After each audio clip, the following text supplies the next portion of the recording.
Yo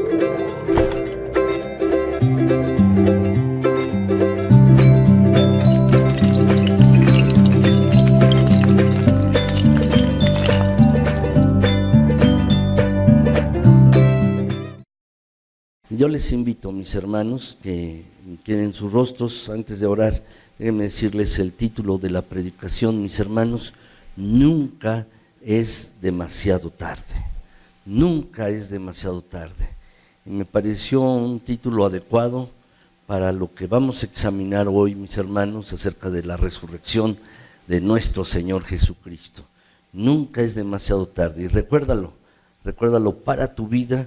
Recuérdalo en tus circunstancias, porque esta frase, nunca es demasiado tarde, en realidad nos habla acerca de la resurrección de nuestro Señor Jesucristo. Entonces, mis hermanos, vamos a orar. Señor nuestro, gracias porque eres bueno, para siempre es tu bondad, tu fidelidad, tu santo amor. Gracias, Señor, gracias porque, Padre bendito, tú nos has amado en Cristo Jesús. Y gracias porque la resurrección es la prueba de que eres el Todopoderoso. Pero además, Señor, gracias porque en esto, en la resurrección de Jesucristo, está sustentada nuestra fe. Está sustentada nuestra creencia, mi Señor, como lo dice tu palabra, de que, mi Señor, si Jesús resucitó, nosotros también lo haremos. Y no por nosotros mismos, sino por el mismo poder que operó levantando a Jesucristo de entre los muertos, es el mismo poder que está disponible para nosotros, para ayudarnos en cualquier circunstancia y también para levantarnos de entre la muerte. Gracias, Señor, gracias. Padre Celestial, te pido que la reflexión en tu palabra hoy te exalte y te alabe. Que cada uno de mis hermanos, al estar reflexionando en tu palabra acerca de su propia vida y verse confrontado con tu palabra, que, Señor, que cada uno de mis hermanos te exalte. A mí dame palabras para hablar como es debido, mi Señor, y úngeme con tu Santo Espíritu. Padre Celestial, te pido esto en el precioso nombre de Cristo. Amén. Ven, mis hermanos, nunca es demasiado tarde. Déjame decirte que uno puede resistir algunos días sin comer, ¿no es así? Quizás has ayunado o quizás has pasado algún tiempo en el que te has limitado de algunos alimentos, mis hermanos. Uno puede resistir algunos días sin comer. Incluso algunas personas que se ponen en huelga de hambre pueden pasar algunas semanas sin comida, mis hermanos. Pero también podríamos resistir algunos días sin agua, unos 3, 4 días sin tomar agua. Y también podríamos resistir unos pocos segundos sin aire, mis hermanos. Algunas personas aguantan el aire 1 minuto, 2 minutos sin tomar aire, mis hermanos. Podemos resistirlo, esto. Pero déjame decirte, hay algo que no podemos resistir. Y lo que no podemos resistir es vivir sin esperanza. Tú y yo, lo que necesitamos es esperanza para seguir adelante, para salir adelante. Déjame decirte esto, y si lo puedes anotar por allí en algún espacio que tengas, es algo que debes recordar. La esperanza conserva el alma, nuestra alma con vida. La esperanza conserva tu alma con vida. La mayor parte de las personas, mis hermanos, no entienden la esperanza. Déjame decirte que la esperanza no son expresiones de los deseos que tenemos para el futuro. No, es decir, no son castillos en el aire. No es esto, mis hermanos, la esperanza. La verdad es que tú y yo necesitamos esperanza para hoy, para nuestro día presente, no solo para el futuro. Necesitamos esperanza, mis hermanos, para mañana. Y no solo para mañana, sino para hoy.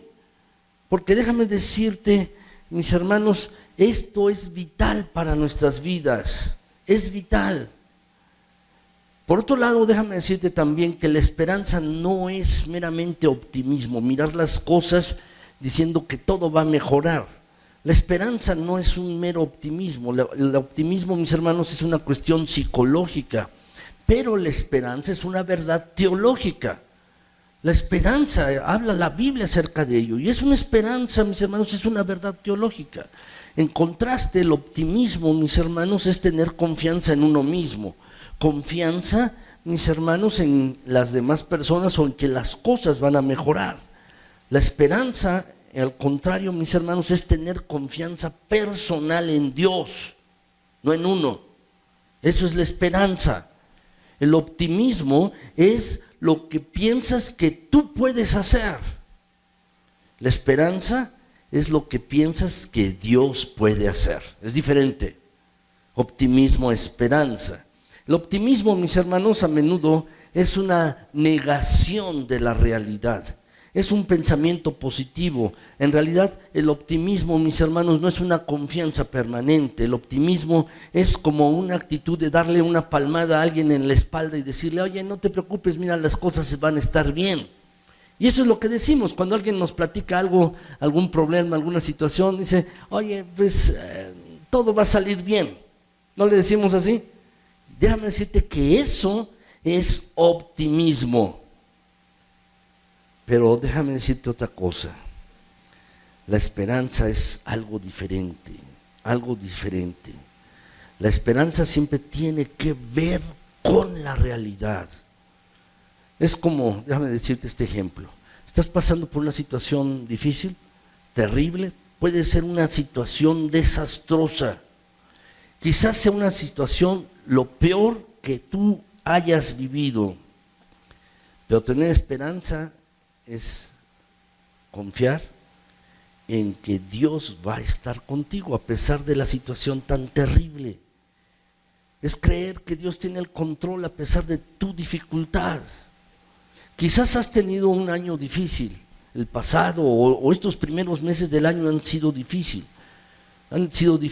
Quizás has tenido problemas económicos, quizás has tenido problemas de relaciones, quizás perdiste algún ser querido y quizás alguno se sienta decepcionado, mis hermanos, porque no ha logrado sus metas, no ha logrado sus sueños, no han logrado lo que se proponía y las cosas no han funcionado de la manera que uno quiere y uno está empezando a sentirse un poco desesperado. Y uno piensa, las cosas no van a cambiar, van de mal en peor. Pero déjame decirte esto, ¿de dónde tú y yo como creyentes podemos tener real esperanza, esperanza verdadera? ¿De dónde podemos tener esto? Dame preguntarte esto. ¿Te das cuenta de por qué estamos aquí hoy, en esta hora? ¿Te das cuenta por qué estamos aquí? Esa es la respuesta. Si tú quieres tener esperanza verdadera, real esperanza, esperanza real, déjame decirte, solo se puede obtener de la resurrección de Jesucristo. Es el acontecimiento, la resurrección, mis hermanos, el acontecimiento central de toda la historia. Cuando Jesús resucitó de entre los muertos, este ha sido el acontecimiento más importante en la historia humana. De hecho, mis hermanos, cada vez que tú escribes una fecha, cada vez que en tu computadora o en un cuaderno te piden que escribas la fecha, la verdad es que estás tomando como punto focal la Pascua, la resurrección de Jesús. Por ejemplo, cuando escribes 1 de abril de 2018, el día de hoy, ¿qué es esto? 2018 años ¿de qué? ¿De qué? De que Jesucristo dividiera la historia en antes de Él y después de Él. Es el acontecimiento central. Cuando es tu cumpleaños también, cumples 50 o 60 o 20, 25 años, ¿de qué? La referencia es Jesucristo, mis hermanos. No hay nada más importante, pero al mismo tiempo no hay nada más esperanzador.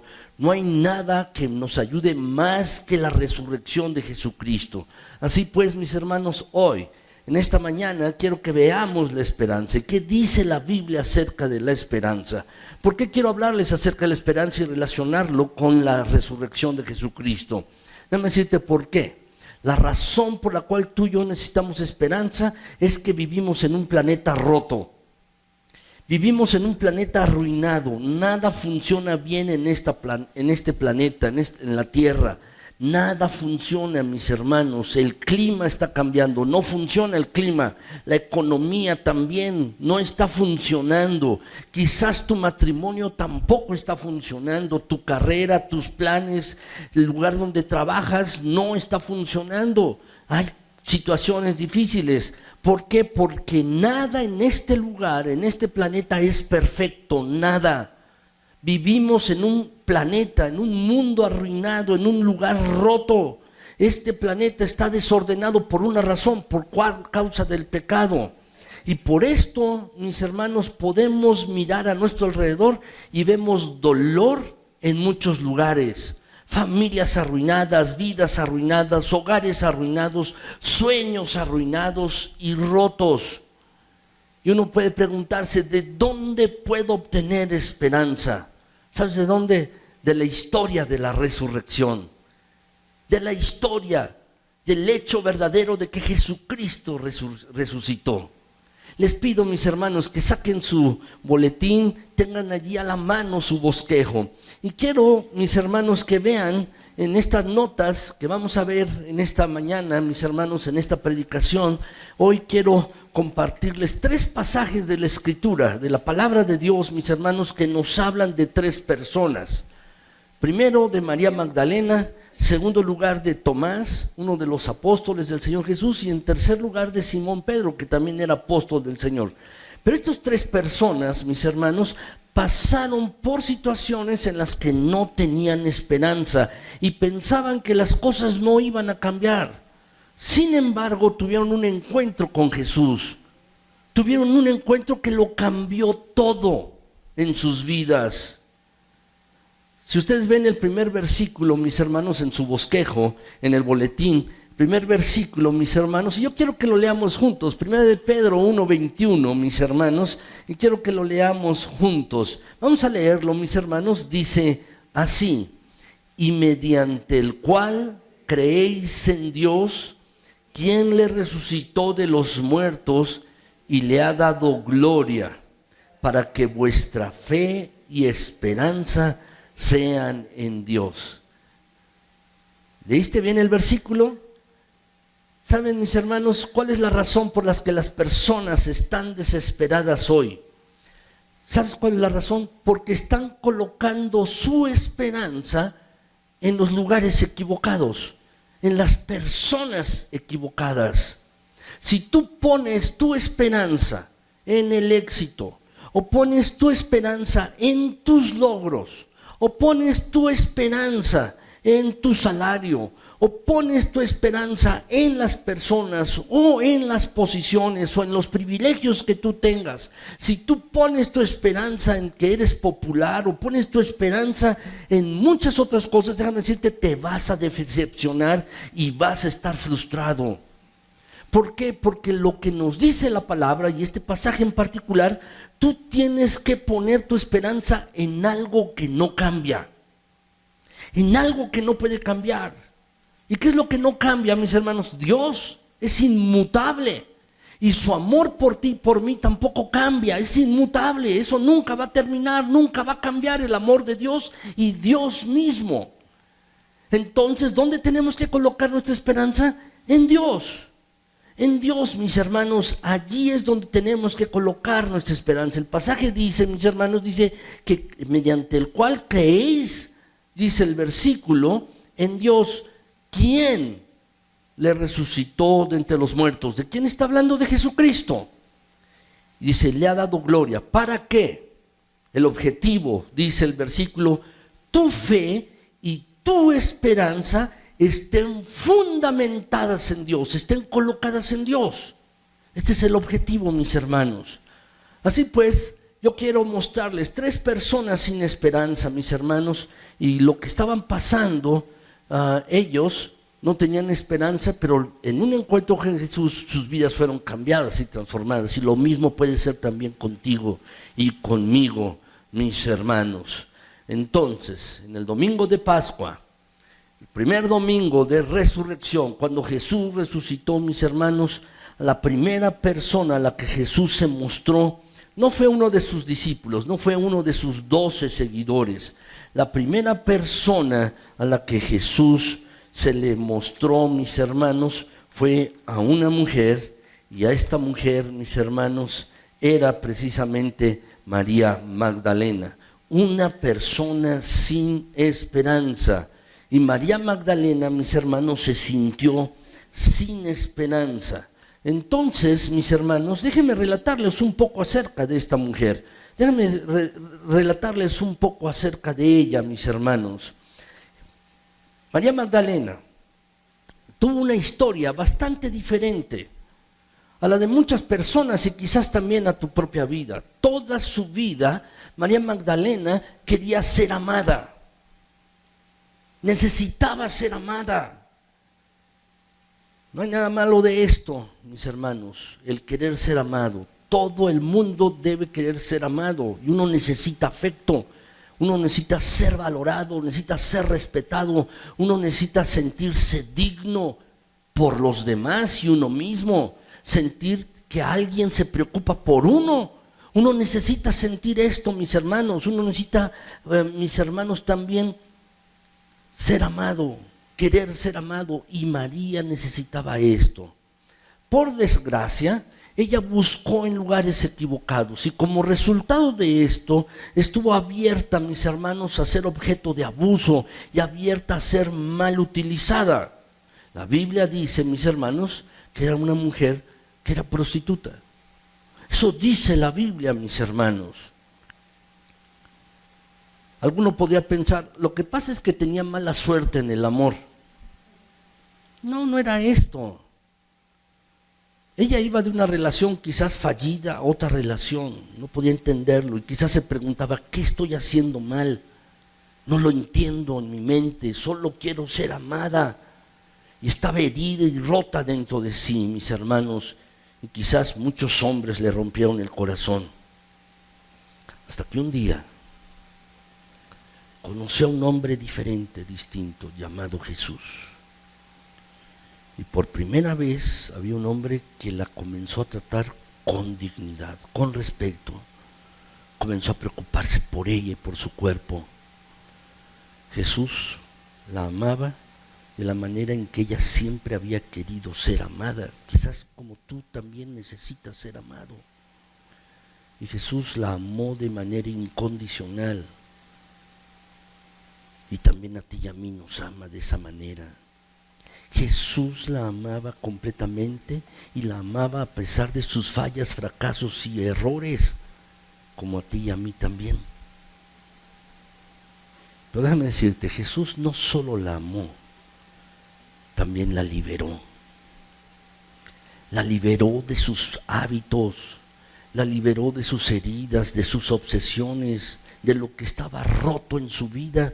Jesús la liberó de sus adicciones, de sus abusos, la liberó de sus patrones, de su conducta, de sus hábitos que la tenían atrapada. La liberó Jesús. Él la liberó de los demonios de su pasado que la perseguían. Jesús la liberó. Así que cuando Jesús fue puesto en una cruz y fue crucificado, todos los discípulos lo abandonaron, todos corrieron y se escondieron, con excepción de uno, Juan. Y las únicas personas que estuvieron allí en la crucifixión fueron las mujeres de la vida de Jesús. Solo ellas, María, su madre, también su tía, Salomé, María, mujer de Cleofas, y algunas otras, y entre ellas María Magdalena. Estaba al pie de la cruz con la madre de Jesús y vio a Jesús ser brutalmente asesinado. Por ser día de reposo, mis hermanos, la ley judía no permitía preparar el cuerpo para la sepultura y tuvieron que ponerlo en una tumba. La costumbre judía es que embalsamaban a los cuerpos, algo que habían aprendido cuando estuvieron en el cautiverio en Egipto. Los embalsamaban, pero no lo pudieron hacer porque era el día de reposo. Pero a la mañana siguiente, es decir, el domingo, muy temprano, ella fue a la tumba para ungir con especias y preparar el cuerpo del Señor. En esos tiempos, mis hermanos, hay que recordar, ustedes lo recuerdan, no se enterraba a las personas en el suelo como lo hacemos hoy, mis hermanos. Las tumbas eran cuevas en la ladera de las montañas, cavaban en la piedra caliza y allí así excavaban y había cuevas naturales también. Y muchas personas podían caber en una sola cueva. Muchas personas, no solo una, varias personas. Y María Magdalena fue a una tumba que nunca había sido usada, propiedad de un hombre muy rico que le ofreció para que Jesús fuera sepultado allí. Así que el domingo por la mañana María va a la tumba y se levanta temprano, todavía está oscuro. La Biblia dice varias cosas, mis hermanos, y quiero leerlo, lo que dice la palabra de Dios. Dice Juan 20, del 11 al 18, y voy a leerlo para ustedes. Dice, pero María, dice el versículo, estaba afuera llorando junto al sepulcro. ¿Por qué? Porque no estaba Jesús, su cuerpo no estaba. Y mientras lloraba, dice el versículo, se inclinó para mirar dentro del sepulcro y vio a dos ángeles con vestiduras blancas que estaban sentados, el uno a la cabecera y el otro a los pies, donde el cuerpo de Jesús había sido puesto. Y le dijeron, mujer, ¿por qué lloras? Y les dijo, porque se han llevado a mi Señor y no sé dónde lo han colocado, dónde lo han puesto. Cuando había dicho esto, se volvió y vio a Jesús que estaba allí. Y el pasaje, mis hermanos, ahorita lo voy a continuar leyendo, indica que ella no le reconoció. Y este punto es muy importante, y ahorita voy a meditar en ello, mis hermanos, un momento. Pero dice que vio a Jesús que estaba allí, mas no sabía que era Jesús. El versículo 15 dice que Jesús le dijo, mujer, ¿por qué lloras? ¿A quién buscas? Dos preguntas. Y ella, pensando que era el hortelano, le dijo, Señor, si tú lo has llevado, dime dónde lo has puesto y yo lo llevaré. Jesús le dijo, María. Volviéndose ella, le dijo, Raboni, que quiere decir maestro. Y Jesús le dijo, no me toques, porque aún no he subido a mi Padre, mas ve a mis hermanos y diles, subo a mi Padre y a vuestro Padre y a mi Dios y a vuestro Dios. Fue entonces María Magdalena para dar a los discípulos las nuevas de lo que había visto al Señor y que Él le había dicho estas cosas. Déjame hacer notar dos cosas aquí. En este pasaje, mis hermanos, Jesús le hace dos preguntas importantes a María. ¿Cuáles son? Las preguntas que le hace a María. Le dice, mis hermanos, allí, dos preguntas. La primera es, ¿por qué estás llorando? ¿Por qué lloras? Esa es la primera pregunta. Y la segunda pregunta que Jesús le hace a María es esta. ¿A quién estás buscando? ¿A quién buscas? Son dos preguntas. La primera, mis hermanos, ¿por qué María estaba llorando? Era obvio. Ella estaba llorando una pérdida. Había visto a Jesús ser asesinado y ella estaba llorando por la pérdida de la única persona que la había tratado con dignidad y que la había liberado. Déjame hacer notar esto. La Biblia dice, mis hermanos, que todavía estaba oscuro. Pero déjame decirte esto, no solo estaba físicamente oscuro, no solo físicamente. María todavía estaba en la oscuridad acerca de la resurrección de Jesús. Ella no sabía que Jesús había vuelto a la vida. De hecho, mis hermanos, no se dio cuenta que Jesús estaba allí, incluso platicó con él. Y no sabía que era Jesús, él estaba de pie allí con ella. ¿Sabes? Cuando tú estás de luto, cuando has tenido una pérdida, uno no piensa con claridad, ni ve uno con claridad. Se nubla la visión, se limita nuestra perspectiva. Si uno ha perdido un trabajo, si uno ha perdido un ser querido, si uno ha perdido el sueño, si uno ha perdido una meta o el propósito, si uno ha tenido una pérdida importante en la vida, déjame decirte, la visión que uno tiene acerca de las cosas no es clara. Jesús, el Dios hecho carne, estaba de pie junto a ella, al lado de ella, y ella ni siquiera le reconocía. Cuando tú estás en medio de la oscuridad, déjame decirte esto, cuando tú tienes una pérdida, cualquiera que ésta sea, Jesús está también de pie a tu lado. Y muchas veces no lo reconoces, no lo reconocemos porque nuestra visión está nublada, está oscurecida. Y María piensa que es imposible. Ella dice, se acabó, se acabó. Jesús está muerto y ahora se robaron su cuerpo. Esa es la segunda pregunta que Jesús le hace. No va a volver. Pero déjame decirte esto, el pasaje nos da, mis hermanos, un giro extraordinario. Porque Jesús donde está lo cambia todo. Todo lo cambia Jesús con una sola palabra. Se dirige a María, no le da un gran sermón, mis hermanos, no le da un estudio bíblico, solamente le dice una palabra. Llamó a María por su nombre. Le dijo, María. ¿Sabes? Cuando tú tienes familiaridad con alguien, cuando es uno de tus familiares cercanos, solo necesitas hablar, escuchar la voz para saber quién es.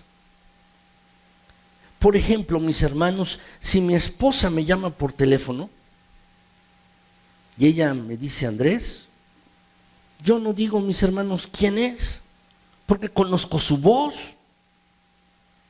Y si mis hijas me llaman o yo les llamo a ellas o llamo a mi esposa, no me preguntan quién es, porque saben quién soy. Y así con Jesús. Así de la misma manera le dice a María su nombre, le dice María. Y en una sola palabra le dice quién es. Jesús le está diciendo, soy yo, aquí estoy. Aunque tu visión está nublada, aunque no puedes verme, aquí estoy. Yo sé quién eres, te conozco por tu nombre. Lo que le está diciendo a María, sé dónde te duele, dónde estás lastimada. Lo que Jesús le está diciendo solo con su nombre, mis hermanos, es que se estaba preocupando por su dolor y que Jesús podía hacer algo por ella. Todo eso Jesús se lo estaba diciendo solo con su nombre, María. Y sabes, lo mejor de todo es que Jesucristo hace lo mismo por ti y por mí hoy en nuestros días.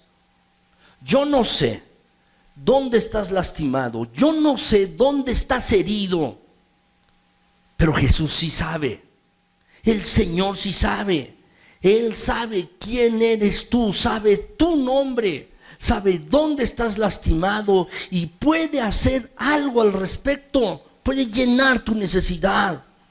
Y sabes, lo que yo quiero que entiendas es este domingo, en esta mañana, lo que quiero que entiendas es esto, quiero que lo entiendas bien.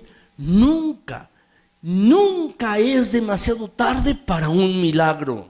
Nunca, nunca lo es. María pensaba que ya era tarde.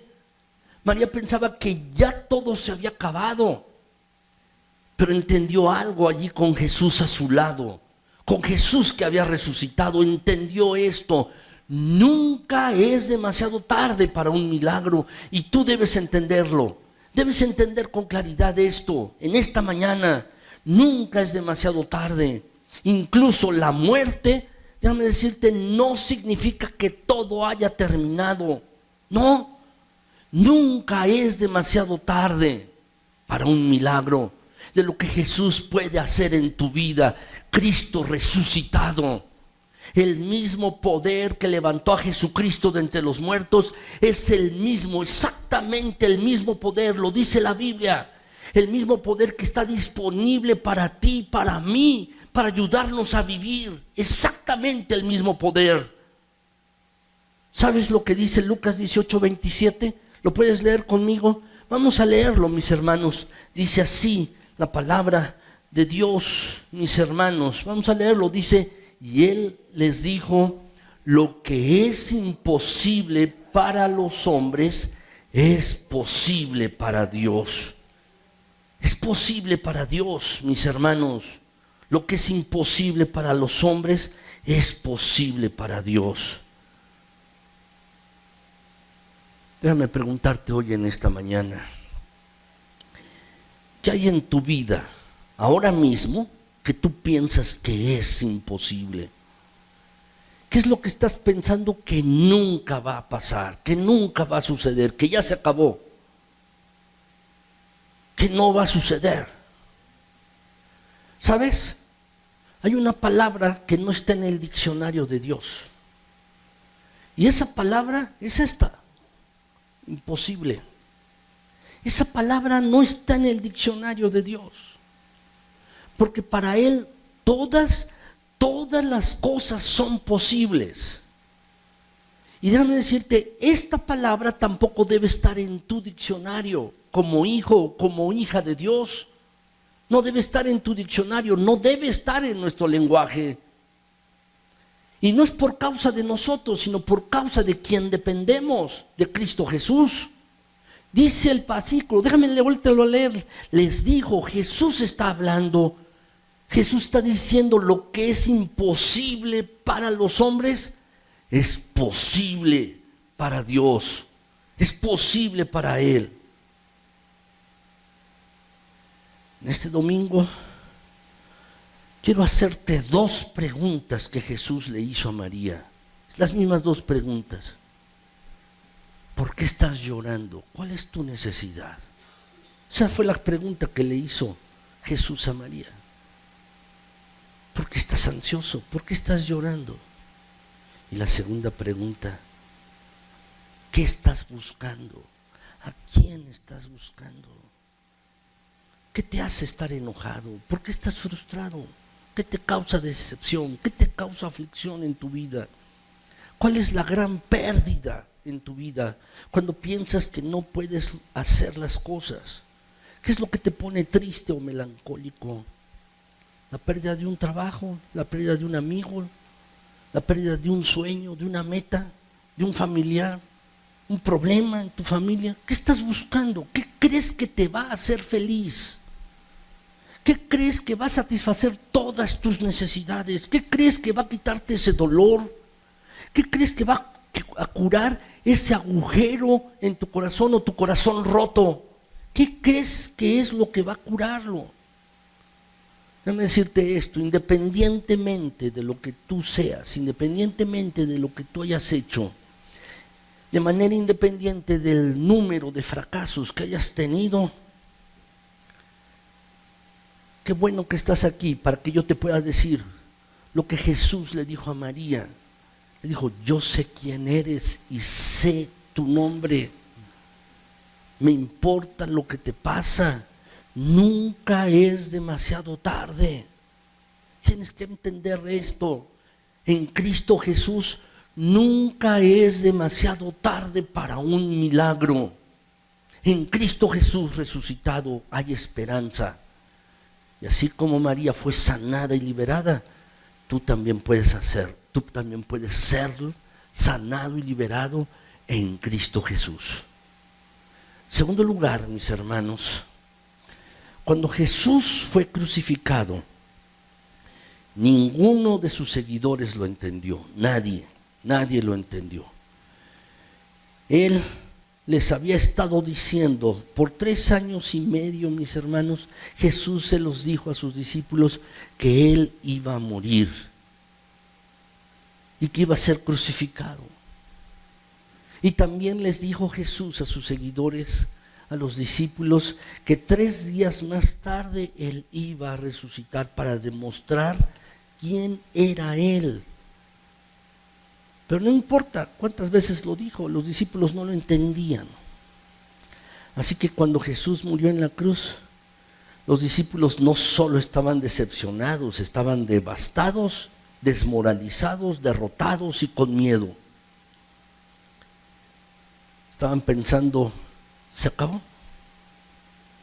todo murió, allí en una cruz. Todo se terminó. Y aparece uno de sus discípulos, mis hermanos. Aparece uno de sus discípulos, mis hermanos. Es Tomás. Tomás, uno de los 12 discípulos. Tomás, mis hermanos. ¿Saben? También era un hombre sin esperanza. Frecuentemente cuando oímos hablar de Tomás, mis hermanos, o lo leemos en la Biblia, pensamos era un hombre descreído, un incrédulo, mis hermanos. Pero déjenme decirles algo. Tomás es una persona que me agrada a mí cuando lo leo. Cuando veo su historia, me agrada, mis hermanos, porque tenía dudas honestas. Era honesto, era sincero y tenía dudas honestas. Era un pensador, mis hermanos. Simplemente Tomás no aceptaba lo que le decían, mis hermanos. Él quería verlo por sí mismo. Y me agrada Tomás porque me siento un poco como él. Soy un tanto descreído. Cuando alguien me dice algo, mis hermanos, lo tengo que examinar, tengo que reflexionarlo. Cuando alguien dice alguna cosa, en cualquier ámbito, mis hermanos, tengo que reflexionar, tengo que buscarlo, a ver si es cierto. Y en el ámbito espiritual también. Cuando alguien me dice, pasó esto, pasó lo otro, también, mis hermanos, déjenme decir que no es una cuestión de que no tenga fe. Simplemente, mis hermanos, a veces no confío en lo que me dicen. Soy un tanto descreído en lo que me dicen. Y Tomás era así, mis hermanos, era así. Tomás era inteligente, como muchos de ustedes, mis hermanos. No se limitó simplemente a decir lo que alguien le dijo. Si me lo dice, entonces lo creo. No. Él no creía todo lo que oía. Y déjame decirte, por cierto, ninguno de nosotros debemos creer todo lo que oigamos. Por cierto. En la vida, mis hermanos, es bueno tener un sano escepticismo. Y la Biblia, mis hermanos, está diciéndonos acerca de Tomás esto. Tuvo dudas. Y cuando oyó hablar que Jesús había resucitado de los muertos, dijo, ¿en serio resucitó? ¿En serio? Se lo dijeron y estaba diciendo, ¿en serio? Él había seguido a Jesús por 3 años y medio, pero dijo que no iba a creerlo hasta que lo viera, hasta que lo constatara.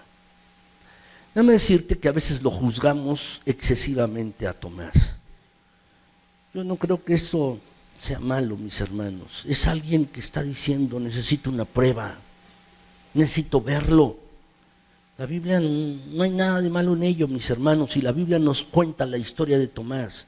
En el libro de Juan, en el capítulo 20, mis hermanos, nos dice allí el pasaje que después de que Jesús murió en la cruz, todos los 12 discípulos, menos Judas y Tomás, se reunieron en una habitación. Estaban allí encerrados por miedo. Necesitaban estar juntos y apoyarse en esta crisis.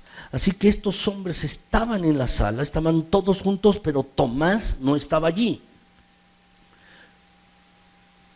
Quizás no era tan sociable, quizás tendía a retraerse, pero la Biblia nos dice acerca de esta historia, mis hermanos, así, Juan 20, 19 al 29, dice ahí, lo voy a leer para ustedes, mis hermanos, este pasaje, dice que cuando llegó la noche de aquel mismo día, el primero de la semana, estando las puertas cerradas en el lugar donde los discípulos estaban reunidos, por miedo de los judíos, vino Jesús y puesto en medio les dijo, paz a vosotros.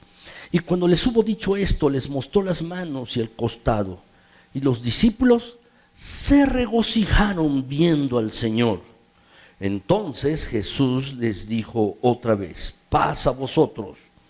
Como me envió el Padre, así también yo os envío. Y habiendo dicho esto, sopló y les dijo, recibid el Espíritu Santo. A quienes remitiereis los pecados les son remitidos, y a quienes se los retuviereis les son retenidos. Pero Tomás, uno de los 12, llamado Dídimo, no estaba con ellos cuando Jesús vino. Y después le dijeron los otros discípulos, al Señor hemos visto. Y él les dijo, si no viere en sus manos la señal de los clavos, y metiere mi dedo en el lugar de los clavos y metiere mi mano en su costado, no creeré. 8 días después, estaban otra vez sus discípulos dentro, en la misma habitación, pero ahora estaba Tomás. Dice el versículo, y con ellos Tomás. Y otra vez, dice el versículo, que llegó Jesús, estando las puertas cerradas. Quiere decir que se apareció de repente allí, Jesús resucitado. Las puertas estaban cerradas, no tocó la puerta, se apareció allí, estando con ellos en la habitación. Y se puso en medio de ellos y les dijo, paz a vosotros. Y luego dijo a Tomás, pon aquí tu dedo. Y luego le dijo, mira mis manos, acércala y mete tu mano en mi costado y no seas incrédulo, sino creyente. Entonces Tomás respondió y le dijo, ¿podemos decirlo, mis hermanos? Señor mío y Dios mío. Y eso es lo que debemos decir. Al estar en la presencia de Jesús, debemos decir, Señor mío y Dios mío, y caer de rodillas como Tomás. Dice el último, Jesús le dijo, porque me has visto, Tomás, creíste. Bienaventurados los que no vieron y creyeron. Déjenme reflexionar brevemente acerca de este pasaje. Hay un par de cosas que me gustan aquí de este versículo, mis hermanos. La primera de ellas es que Jesús no critica a Tomás por sus dudas. Déjame decirte que la duda es algo bueno si te lleva a la verdad. Si te llega a que tú busques la verdad, es algo bueno. Si tú tienes duda y buscas y te lleva a la verdad. Si la duda te hace arrogante, si la duda te hace terco, orgulloso, prejuicioso, ya tienes en tu mente decidida que no puede suceder y nunca va a suceder. ¿Sabes? Eso no es duda, eso es ego. Eso es ego. La duda dice, no lo sé, pero estoy abierto a saberlo. Estoy abierto a conocer. La duda es algo bueno si te lleva a la verdad. Por otro lado, déjame decirte, Jesús no regañó a Tomás por sus dudas. Le dice, vamos, Tomás, tú estuviste 3 años y medio conmigo. Sin duda me escuchaste decir que iba a resucitar en 3 días y lo hice. ¿Y no lo puedes creer? Vamos. No lo regaña, no lo reprende. Solo dice, mira, aquí está la prueba. Pon tus manos en mi mano, ponla. Mete tu dedo aquí. Pon tu mano en mi costado, mira las heridas. Realmente soy yo y no soy un fantasma. Tomás, un poco más tarde, 8 días después de la primera aparición de Jesús a sus discípulos, 8 días después, se arrodilla y le dice a Jesús, Señor mío y Dios mío. ¿Qué es lo que yo quiero compartirte hoy? Y lo que quiero que aprendas hoy. Es esto. Déjame decirte, nunca es demasiado tarde para creer. Nunca. Lo primero que te compartí es, nunca es demasiado tarde para un milagro. Pero ahora, déjame decirte esto, en la historia de Tomás, nunca es demasiado tarde para empezar a creer. Puedes tener 5 años, puedes tener 15 años, o puedes tener 50 o 80 años. Es posible que hayas venido a esta iglesia toda tu vida o a otra iglesia. Déjame decirte, nunca es demasiado tarde para empezar a creer. Nunca es demasiado tarde. Una de las razones, mis hermanos, por las que estamos llenos de dudas es porque no entendemos cómo Dios pone a prueba nuestra fe. Dios pone a prueba nuestra fe, tu fe, y no entendemos cómo lo hace. Dios constantemente pone a prueba nuestra fe. Déjame decirte que la fe es como un músculo. Alguna persona, seguramente lo has visto, o te ha pasado, o te ponen un yeso porque te has lastimado, te has fracturado un brazo o una pierna y no mueves tu brazo o tu pierna durante algún tiempo, aproximadamente unas 12 semanas, 3 meses. Eso es lo que los ortopedistas le ponen un yeso cuando uno se fractura, aproximadamente ese tiempo. Y cuando uno le quitan el yeso y uno compara los 2 brazos o las 2 piernas, mis hermanos, uno está más delgada que la otra. ¿Por qué? Porque uno no la ha movido. ¿Qué es lo que te quiero decir? La fe es como un músculo. La única manera en que nuestra fe puede prosperar y crecer es cuando trabaja. Uno fortalece un músculo cuando trabaja, mis hermanos, y la única manera de crecer en fe es cuando Dios pone a prueba nuestra fe. Es la única manera de crecer. Cuando Dios pone a prueba nuestra fe, mis hermanos, Él siempre lleva a cabo 6 fases. 6 fases. Y quiero brevemente decirte, mis hermanos, estas 6 fases. ¿Cómo suceden los milagros, mis hermanos? Hay 6 etapas de la fe. 6 etapas, mis hermanos, de la fe. Brevemente quiero decírselas, muy brevemente y rápidamente, mis hermanos. La primera de ellas, la siguiente, mis hermanos, y más adelante lo veremos, estoy preparando un estudio más amplio acerca de estas 6 etapas de la fe. Pero la primera de ellas, mis hermanos, es un sueño. La primera fase de la fe. Dios te da un sueño, Dios te da un propósito. Dios es el que pone los propósitos en la mente, dice la Biblia en Filipenses. Produce tanto el querer como el hacer, y eso por su buena voluntad. Cuando tú tienes el deseo de hacer algo para Dios y servirlo, déjame decirte, es porque Dios te lo ha puesto en tu corazón, lo ha puesto en tu mente. Cualquier cosa, todo comienza con Dios cuando te da un sueño. Y déjame decirte esto, nada es más poderoso que un sueño dado por Dios. Pero entonces uno comienza la segunda fase de la fe. ¿Cuál es? La decisión. La decisión. Es la segunda fase, uno tiene que tomar una decisión de ir en pos de ese sueño, en pos de esa meta, en pos de ese propósito, mis hermanos. Déjame decirte, los sueños no tienen ningún valor a menos que hagamos algo por ellos. Déjame decirte, puedes decir, voy a aprender inglés. O voy a bajar de peso, voy a bajar 10 kilos. Puede quedarse solo en un sueño, pero nada va a suceder y no tiene ningún valor eso a menos que tomes la decisión de poner manos a la obra. Es así, mis hermanos. Muchos se quedan parados en la primera parte del sueño y no avanzan a la segunda, de tomar una decisión. Tienen miedo de salir y dar el siguiente paso. Pero una vez que uno toma la decisión, uno llega a la fase 3, que es la demora. Es esto, la demora. Nótenlo por favor, mis hermanos. ¿Qué significa esto de la demora? Siempre hay un retraso en cuando Dios da un sueño y cuando se convierte en realidad. ¿Por qué? Porque Dios está más interesado en ti de lo que tú estás interesado en ese sueño. ¿Qué es lo que desea Dios? Que tú crezcas, que yo crezca. Y cuando Dios se demora, está poniendo a prueba nuestra fe. Un retraso no es una negación. Un retraso en nuestros sueños, mis hermanos, no quiere decir que no va a suceder. Uno debe aprender, como un niño, tiene que aprender que hay una diferencia entre no y todavía no. Así pues, mis hermanos, este es el segundo. Allí Dios está poniendo a prueba nuestra fe. La cuarta, mis hermanos, es esta, las dificultades. Para llegar a este sueño uno encuentra no solo demora, sino también dificultades, mis hermanos. Mientras uno está esperando su sueño, empieza uno a tener problemas. No solo uno tiene que esperar, sino también habrá dificultades. Uno va a tener problemas, mis hermanos. Y uno debe confiar en Dios. Allí está poniéndose a prueba nuestra fe, mis hermanos. Sabes, nosotros nos apuramos, nos preocupamos, pero Dios no.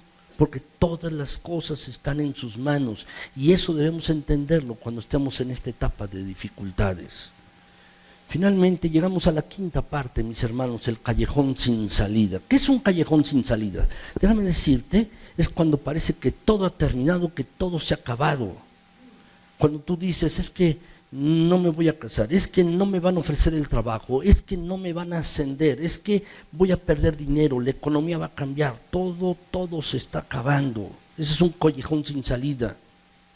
Pero déjame decirte, si tú te encuentras en esta fase, en un callejón sin salida, déjame decirte felicidades.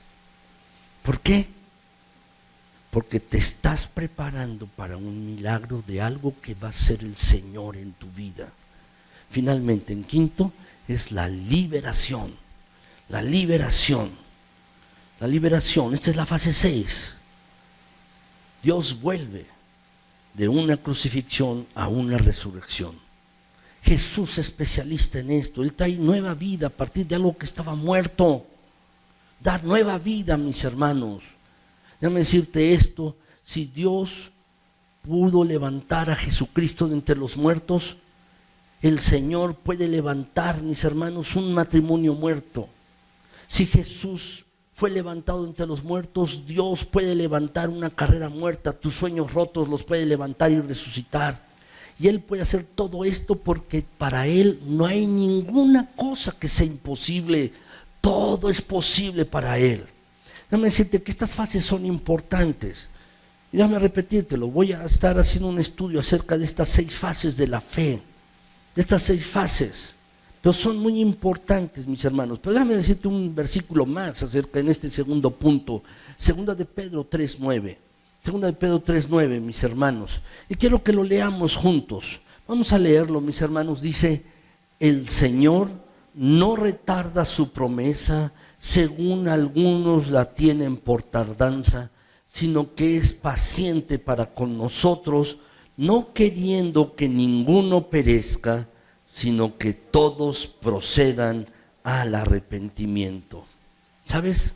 El Señor no toma el tiempo como tú y como yo. Dice algunos, no retarda el Señor su promesa. Algunos lo tienen por tardanza, pero no, el Señor lo da a su momento, en el momento preciso. Él lo hace así, mis hermanos. Quizás te preguntas, ¿por qué Dios no actúa ya? ¿Por qué Dios no hace esto? ¿Por qué espera Dios? Lo que Dios está esperando es que tú te decidas por Él, que te arrepientas de tu mala manera de vivir. Eso es lo que quiere decir. ¿Qué significa arrepentirse? Tener un cambio de mente. Significa tener un cambio de 180 grados. Arrepentirse significa que tú vas a dar vuelta por otro camino, vas en una dirección y vas a ir luego en otra dirección. Un cambio radical. Déjame decirte, lo que Dios está esperando es esto. Es esto, mis hermanos. ¿Por qué te estoy diciendo esto? Porque el hecho más importante de la historia, la resurrección de Jesucristo, mis hermanos, es lo que puede cambiar nuestras vidas. Y tú tienes que comenzar a creer, a afirmar tu fe en la resurrección en Cristo Jesús. Debes comenzar a hacer esto. Tercer lugar, mis hermanos. Tercer lugar. Déjenme hablarles finalmente de una tercera persona.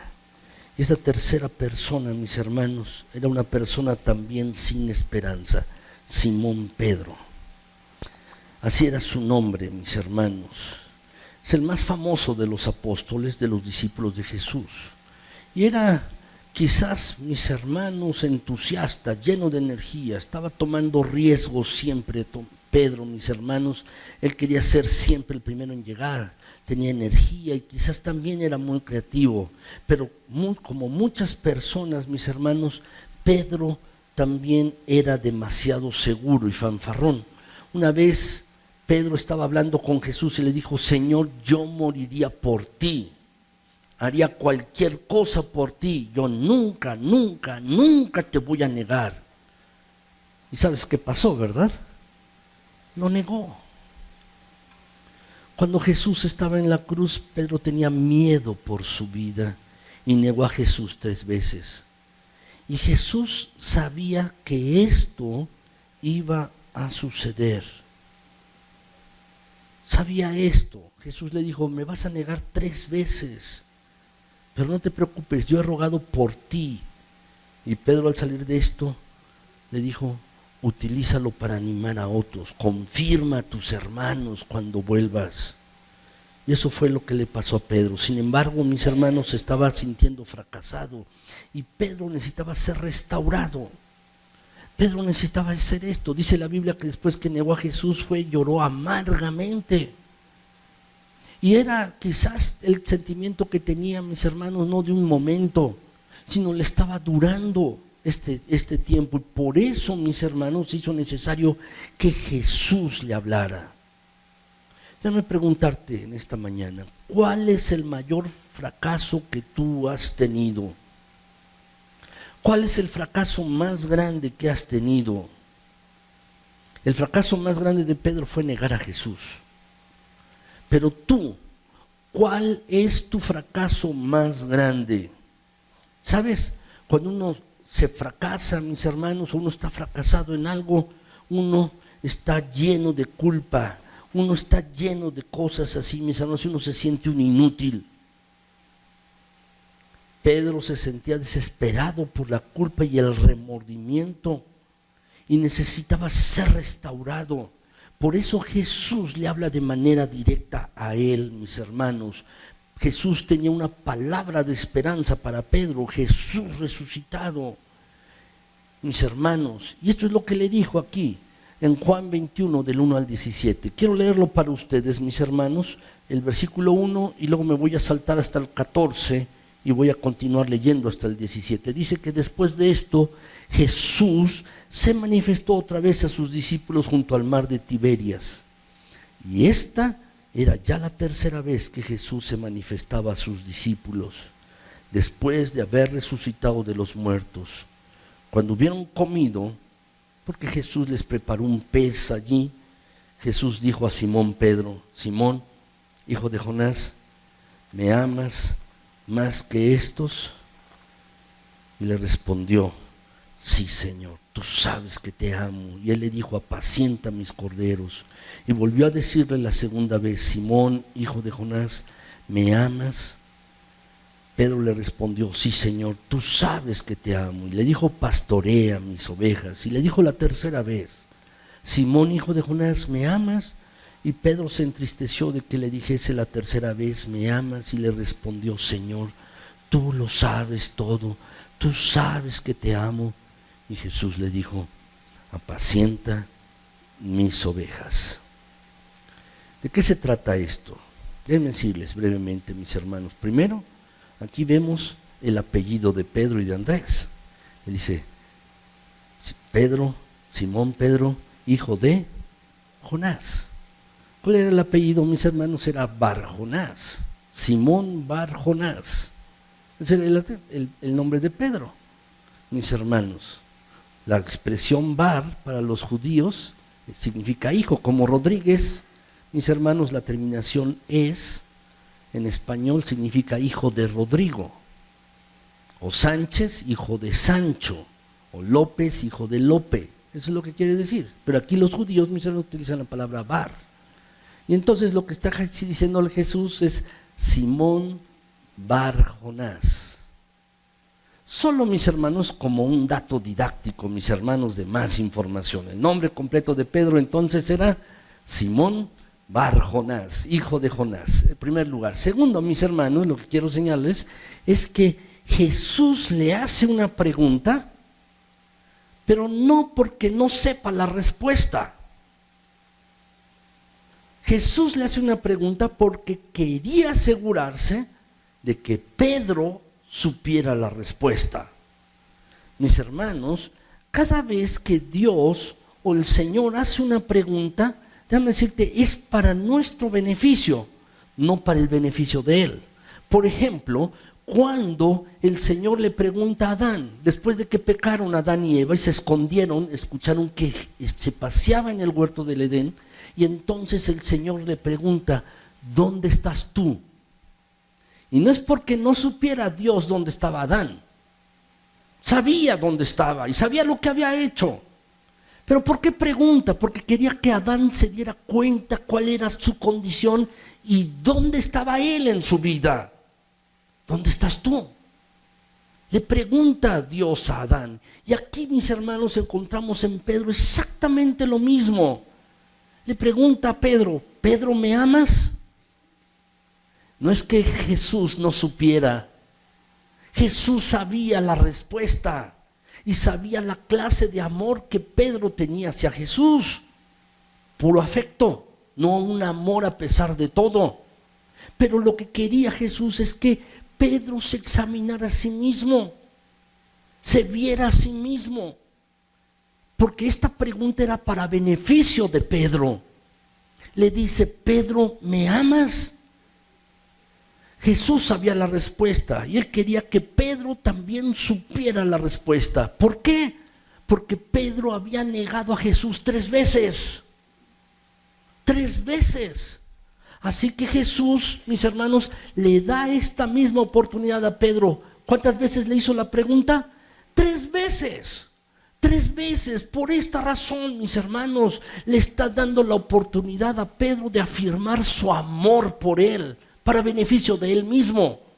Le está dando esta oportunidad, mis hermanos. Realmente esto es genial. Jesús hace esto para restaurar a Pedro. Lo negó 3 veces, entonces ahora Jesús le está dando la oportunidad a Pedro 3 veces para que él expresara su amor hacia Jesús. Le dice así: ¿sabes? Cuando tú te acercas a Dios y dices: Señor, lo he echado a todo perder, cometí este error, he fracasado, he pecado, lo he hecho mal. ¿Sabes, mis hermanos? Algunos tienen miedo de venir a Jesucristo porque tienen cosas en su vida que están mal y piensan que Dios les va a castigar, regañar. ¿Sabes? No es así. Leímos un pasaje hace rato, dice: Él quiere que todos procedan al arrepentimiento. Lo que Jesús desea y lo que Dios desea es que quiere que lo ames, que lo amen a Él, tanto como Él te ama. Jesús le está dando 3 oportunidades a Pedro para que le demuestre su amor. Y luego quiero que notes esto, le dice 3 veces: apacienta mis ovejas, apacienta mis corderos, dales de comer. ¿Qué significa? Le está diciendo: mira, la manera en que puedes demostrar tu amor hacia mí es cuidando de estas personas. ¿Me negaste? Está bien. Y le está dando la oportunidad de que exprese su amor. Y le dice: la manera de que tú manifiestes tu amor hacia mí es: tienes que cuidar a estos. Tienes que cuidarlos. Esa es la manera. Jesús, mis hermanos, dijo durante su vida terrenal: amarás a Dios con todo tu corazón, con todas tus fuerzas, con toda tu alma. Y agregó: y amarás a tu prójimo como a ti mismo. Eso es toda la Biblia resumida, mis hermanos. Toda la Biblia. Toda la Biblia resumida. Déjame decirte esto: tú no puedes amar verdaderamente a Jesús si no amas a otros verdaderamente, si no demuestras tu afecto, tu amor hacia otras personas. Puedes decir que amas a Jesús, pero realmente no lo amas si tú no estás demostrando tu amor hacia otras personas. No puede ser, no lo vas a hacer. ¿Saben, mis hermanos? En todo esto, lo que estamos viendo es que Jesús le está dando una gran oportunidad a Pedro, el fracasado, el frustrado, el lleno de culpa, le está dando una oportunidad. Y también para que se sienta útil, un instrumento en las manos de Dios. Muchas veces tú y yo hemos pecado. Quizás no con voz audible hemos negado a Jesús, pero lo hemos hecho con nuestros pecados y nuestros errores. Hemos negado a Jesucristo. Y sabes, Jesús nos da la oportunidad del Cristo que ha resucitado y nos puede restaurar y nos puede utilizar como instrumentos en sus manos. Eso puede hacer el Señor. Déjenme terminar, mis hermanos, diciéndote esto: Nunca, nunca es demasiado tarde para empezar de nuevo. En Cristo se puede hacer. Esta fue la experiencia de Pedro, también puede ser tu experiencia. Nunca, nunca es demasiado tarde para empezar otra vez, para empezar de nuevo. Déjenme concluir, mis hermanos. Déjame decirte que hay 3 personas, hemos reflexionado, 3 personas aquí con 3 diferentes razones para no tener esperanza. María estaba llena de dolor y pesar por su pérdida. Lo que ella dijo es: todo se acabó, lo he perdido todo. Tal vez te sientas así. Tomás estaba lleno de desesperanza por su miedo y su duda. ¿Qué le hizo dudar? Estaba dudando, porque muchas veces la duda es solo miedo a la decepción. Déjame preguntarte, ¿alguna vez has dicho algo sobre tu vida que nunca va a suceder? ¿Alguna vez te has preguntado esto? Y Pedro estaba lleno de culpa y vergüenza, y esto provocó la culpa, provocó la desesperación en su vida. Pensó que nunca podría ser perdonado. Sin embargo, déjame decirte, estas 3 personas fueron transformadas por la esperanza en Jesucristo que había resucitado. Segunda de Corintios 5:17 dice la Escritura: de modo que si alguno está en Cristo, nueva criatura es. Las cosas viejas pasaron y aquí todas son hechas nuevas. Déjame decirte que nunca es tarde para empezar de nuevo. El Señor puede hacerlo en tu vida. Déjame preguntarte finalmente, ¿te gustaría tener un nuevo comienzo? ¿Te gustaría comenzar de nuevo, otra vez? ¿Has estado en algún punto en tu vida donde desearías empezar de nuevo? A esto la Biblia le llama nacer de nuevo. No es pasar una nueva hoja. No, mis hermanos, no es como darle la vuelta a un cuaderno, una hoja. No. A esto la Biblia le llama nacer de nuevo. Es una nueva oportunidad. Y hoy te lo digo con toda la confianza que tengo en Cristo Jesús y en su palabra. Y es esto: nunca es demasiado tarde para un milagro en tu vida.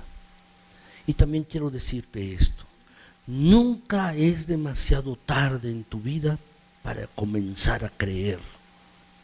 Y también quiero decirte esto: nunca es demasiado tarde para empezar de nuevo.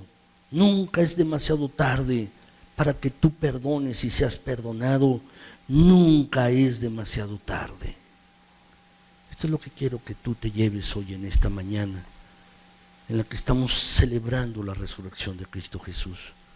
Nunca es demasiado tarde con Cristo que ha resucitado para tu vida.